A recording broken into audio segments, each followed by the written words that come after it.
Okay, Ballari ಶಾಸಕ ನಾರಾ ಭರತ್ ರೆಡ್ಡಿ ಮನೆಯಲ್ಲಿ ಇಡಿ ಅಧಿಕಾರಿಗಳು ಶೋಧವನ್ನ ನಡೆಸ್ತಾ ಇದ್ದಾರೆ. ಕ್ಲೋಸ್ಡ್ ಡೋರ್ನಲ್ಲಿ ಭರತ್ ರೆಡ್ಡಿ ಅವರನ್ನ ವಿಚಾರಣೆಗೆ ಒಳಪಡಿಸಲಾಗ್ತಾ ಇದೆ ಅನ್ನೋದ್ರ ಮಾಹಿತಿ ಸಿಗ್ತಾ ಇದೆ. ಇವ್ರ ಮೇಲೆ ಹಿಂದೆ ಕೂಡ ಇಡಿ ರೇಡ್ ಆಗಿತ್ತು. ಫಸ್ಟ್ ಅಲ್ಲ, ದಾಖಲೆಗಳ ಬಗ್ಗೆ ಶಾಸಕ ಭರತ್ ರೆಡ್ಡಿ ಅವರಿಂದ ಇಡಿ ಅಧಿಕಾರಿಗಳು ಮಾಹಿತಿಯನ್ನು ಪಡ್ಕೊಳ್ತಾ ಇದ್ದಾರಂತೆ. ಡಾಕ್ಯುಮೆಂಟ್ ಏನು ಅನ್ನೋದು ಇನ್ನೂ ಗುಪ್ತವಾಗೇ ಇದೆ. ಬಿಕಾಸ್ ಇನ್ನೂ ರೇಡ್ ಕಂಟಿನ್ಯೂ ಆಗ್ತಾ ಇರೋದ್ರಿಂದ ಸೊ ಕಾನೂನು ಸಂಕಷ್ಟ ಎದುರಾಗುತ್ತಾ ಭರತ್ ರೆಡ್ಡಿಗೆ. ರೇಡ್ ಕನ್ಕ್ಲೂಡ್ ಆದ್ಮೇಲೆ ಗೊತ್ತಾಗುತ್ತೆ ನಮಗೆ. ಆಮೇಲೆ ಇದರಲ್ಲಿ ಯಾರನ್ನಾದ್ರೂ ಇವತ್ತು ವಶಕ್ಕೆ ಪಡಿತಾರೆ ಅಥವಾ ಇದೊಂದು ಫಾರ್ಮಾಲಿಟಿಯ ಭಾಗನ ಅನ್ನೋದು ಕೂಡ ಇಂಪಾರ್ಟೆಂಟ್ ಆಗುತ್ತೆ. ಆಮೇಲೆ ದುಡ್ಡನ್ನ ರಿಕವರಿ ಮಾಡ್ಕೊಳ್ಳೋದಕ್ಕೆ ಪ್ರಯತ್ನ ಪಡ್ತಾ ಇದ್ದಾರೆ, ನೋಡೋಣ. ಡೀಟೇಲ್ಸ್ ಕೊಡ್ತಾರೆ. ನಾರಾ ಭರತ್ ರೆಡ್ಡಿ ಅವರ ನಿವಾಸದಿಂದಲೇ ಲೈವ್ ಕೊಡ್ತಾ ಇದ್ದಾರೆ ಅಮರೇಶ್. ಭರತ್ ರೆಡ್ಡಿ ಅವರ ವಿಚಾರಣೆಯನ್ನ ನಡೆಸಲಾಗ್ತಾ ಇದೆಯಾ ಅಥವಾ ಇಡಿ ಹತ್ರ ಇರುವಂತಹ ದಾಖಲೆಗಳಿಗೆ ಪ್ರಶ್ನೆ ಮತ್ತು ಉತ್ತರವನ್ನ ಬಯಸಲಾಗ್ತಾ ಇದೆಯಾ?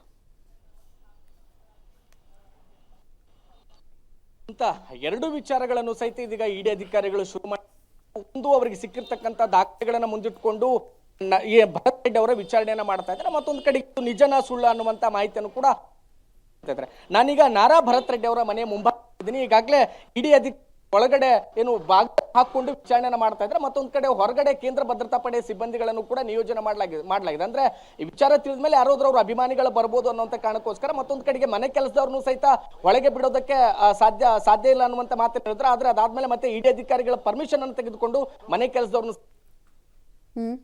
ರೈಟ್ ಅದು ಇಡಿ ಅಧಿಕಾರಿಗಳ ರೇಡ್ ಆಗಲಿ ಅಥವಾ IT ಅಧಿಕಾರಿಗಳ ರೇಡ್ ಆಗಲಿ, CBI ರೇಡ್ ಆಗಲಿ, ಯಾವುದೇ ದಾಳಿಗಳಾದಾಗಲೂ ಕೂಡ ಕ್ಲೋಸ್ ಡೋರ್ ಎನ್ಕ್ವೈರಿನೇ ನಡೆಯೋದು. ಓಪನ್ ಇಟ್ಕೊಂಡೇನು ಎನ್ಕ್ವೈರಿ ಮಾಡಲ್ಲ, ಯಾವಾಗಲೂ ಹಾಗೆ ನಡೆಯೋದು. ವಿಚಾರಣೆ ನಡಿಬೇಕಾದ್ರೆ ಯಾರು ಮಧ್ಯಪ್ರವೇಶ ಮಾಡಬಾರ್ದು ಅನ್ನೋ ಕಾರಣಕ್ಕೋಸ್ಕರ ಮಧ್ಯಾಹ್ನ ಊಟನೂ ಕೂಡ ಹೊರಗಡೆಯಿಂದ ತರಿಸ್ಕೊಂಡು ಒಳಗಡೆ ಊಟ ಮಾಡ್ಕೋತಾರೆ. ಅವರು ಊಟಕ್ಕೂ ಹೊರಗಡೆಗೆ ಬರಲ್ಲ. ಅವರ ದಾಳಿ ಕಂಪ್ಲೀಟ್ ಮುಗಿಯೋ ತನಕ ಯಾವ ಅಧಿಕಾರಿಗಳು ಹೊರಕ್ಕೆ ಬರೋದೇ ಇಲ್ಲ.